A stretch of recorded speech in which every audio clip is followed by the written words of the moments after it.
Bismillahirrahmanirrahim. Assalamualaikum warahmatullahi wabarakatuh. Ismi Nur Sazwina Aina binti Muhammad Nizam. الآن سأحكي ملخصا عن الحلقة الأولى من مسلسل عمر.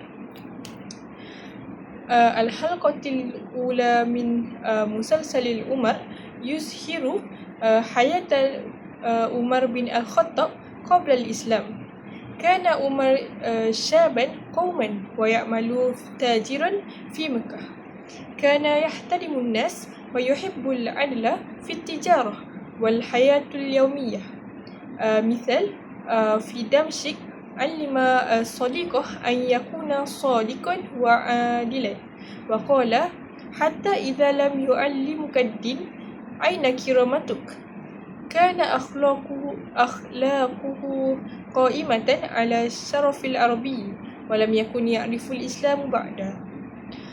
ثم تظهر الحلقة كيف أن الإسلام سيأتي لاحقا ليهدي عمر بن الخطاب ويجعله قائدا مسلما عادلا وشجاعا.